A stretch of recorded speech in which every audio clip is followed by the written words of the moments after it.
Hello dear students, I welcome you again in our YouTube channel Sims Official. In this video we will continue the chapter air and today's topic is moisture. This is the last topic of the chapter. So let's continue it. Hello dear all, welcome to our channel Smart Indian Model School. Smart Indian Model School present Smart Indian EduFun classes.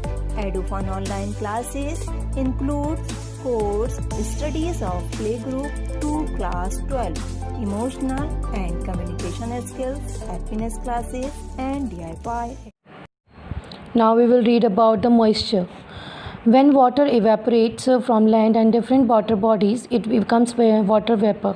आपने बहुत छोटे से पढ़ा होगा कि science में कि जब पानी एवेपोरेट होता है, ठीक है, वाष्प बनकर या भाप बनकर ऊपर उड़ता है, ठीक है, लैंड से या फिर डिफरेंट वाटर बॉडीज़ से, तो it becomes the water vapour. ठीक, तो moisture in the air at any time is known as humidity. Air में पाया जाने वाला जो मॉइस्चर है उसे कहा जाता है ह्यूमिडिटी. कई बार हम कहते हैं ना कि बहुत ज़्यादा ह्यूमिडिटी है, ठीक, यानी कि बहुत ज़्यादा, मतलब हम ऐसा कह सकते हैं कि स्वेटिंग हो रही है या प्रॉपर हवा नहीं चल रही है, तो ह्यूमिडिटी, नम्रता, मतलब एक तरह से नमी बढ़ जाती है मॉइस्चर में, ठीक, मतलब एटमॉस्फेयर में. So when the air is full of water vapour we call it a humid day. जिस टाइम पर या जब जो एयर है वो पूरी तरह से वाटर वेपर से भरी होती है तो it is called the humid day. और अधिकतर आपने ऐसा ह्यूमिड डे ना कब नोटिस किया होगा? बारिश से पहले. As the air gets warmer, जैसे ही जो हवाएं होती हैं वो गर्म हो जाती हैं, हवा जब गर्म हो जाती है, its capacity to hold the water vapour increases, so it becomes the more and more humid. तो जैसे गर्म होती है हवा, ठीक है, आपने कभी भी अगर नोटिस किया होगा तो जो गर्म हवा होती है, आप सपोज़ अगर आप हेयर ड्रायर का यूज़ कर रहे हैं तो उससे क्या होता है, जल्दी से जल्दी बाल सूख जाते हैं, है ना. या जनरली आपने भी नोटिस किया होगा, जैसे अगर आप गर्म तपते हुए फर्श पर पानी डालते हो तो वो एकदम से एब्जॉर्ब कर लेता है.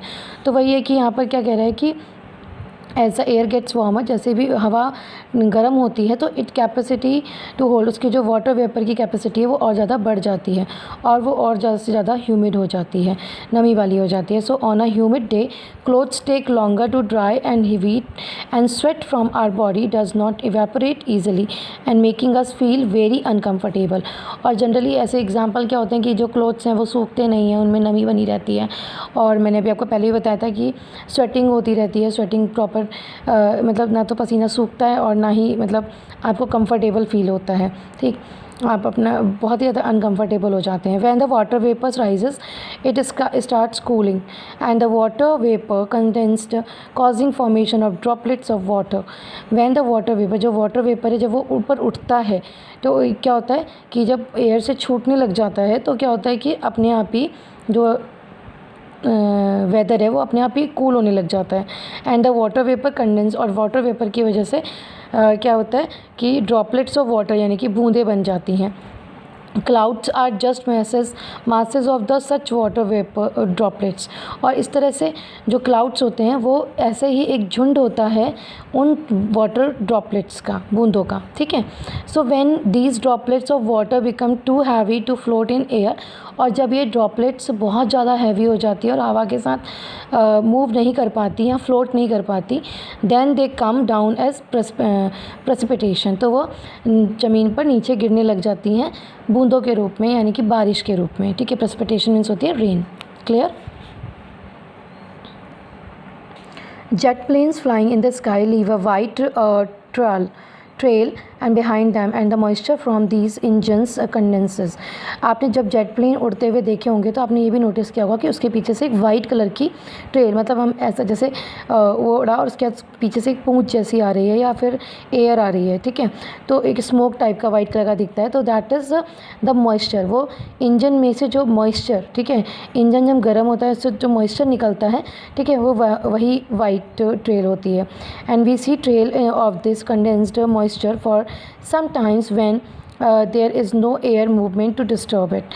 तो जब वो प्लेन जब उड़ रहा होता है वहाँ पर एयर उसको डिस्टर्ब करने के लिए नहीं होती, तो वही वो मॉइस्चर होता है इंजन में से निकला हुआ जो पीछे से एक ट्रेल के रूप में जेट प्लेन के साथ चलता रहता है. क्लियर? निकलता है। Precipitation that comes down to the earth in liquid form from is called rain. आप प्रेसिपिटेशन के बारे में अभी हमने यहाँ पे पढ़ा था, उसकी डेफिनेशन है precipitation that comes down to earth, जो अर्थ पर आती है, नीचे गिरती है, is liquid form is called rain, उसकी लिक्विड फॉर्म को रेन कहा जाता है। Most of the ground water comes from rain water. जो भी हमारा ग्राउंड वाटर है, सपोज़ अगर वो कोई सी है, रिवर हैं, या फिर आपके पॉन्ड्स हैं, वेल्स हैं, ठीक, तो वो सभी क्या हैं कि most of the ground water comes from the rain water. वो सभी क्या होते हैं, रेन वाटर को कलेक्ट करते हैं, रेन वाटर वहाँ पर कलेक्ट होता है, तब हमें वो वाटर अवेलेबल हो पाता है। So plants help preserve water, और जो प्लांट्स होते हैं वो पानी को प्रिजर्व करने में हमारी हेल्प करते हैं, उसको सुरक्षित रखने में, ठीक है, उसको सेविंग करने में। When trees on hill sides are cut, rain water flows down and the bare mountains and can cause flooding of low lying areas. अब जब बारिश होती है बहुत ज़्यादा और अगर पेड़ों को काट दिया जाता है हिल एरियाज़ में, तो जो पानी का जो बहाव है, रेन वाटर जो है वो बहुत ही ज़्यादा फ्लो के साथ नीचे आता है, और उसी वजह से एक फ्लड जैसी कंडीशन आ जाती है। लो लाइंग एरियाज़, जो नीचे वाले एरियाज़ होते हैं, वहाँ पर एक बाढ़ की कंडीशन आ जाती है। On this basis of the mechanism there are 3 types of rainfall. इसी तरह से जो रेनफॉल होता है उसके भी 3 टाइप्स हैं, the conventional rainfall, the orographic rainfall and the cyclonic rainfall. ठीक, आप यहाँ पर पढ़ेंगे, यहाँ पे आपके डायग्राम दिए हुए हैं। तो ये है आपका साइक्लोनिक रेनफॉल, ठीक है, कोल्ड एयर इधर से आती है, वार्म एयर, और उसके बाद क्लाउड बन जाते हैं। नेक्स्ट है आपका रिलीफ या फिर ओरोग्राफिक रेनफॉल। ठीक, तो यहाँ पर क्या है, मॉइस्चर, जब मॉइस्चर बढ़ता जाता है तो वहाँ पर अपने आप ही क्लाउड्स बन जाते हैं। नेक्स्ट है आपका कन्वेंशनल रेनफॉल, जब वार्म एयर बहुत ज़्यादा हो जाती है उसको इवेपोरेट करते हैं, किया जाता है एयर द्वारा, तो that becomes a reason of the conventional rainfall. Clear? Rainfall is very important for the survival of plants and the animals. It brings fresh water to the earth surface. आपको पता है जैसे कि जो रेनफॉल है वो प्लांट्स के लिए और एनिमल के लिए बहुत ज़्यादा उनके सर्वाइवल के बहुत ज़्यादा इंपॉर्टेंट है।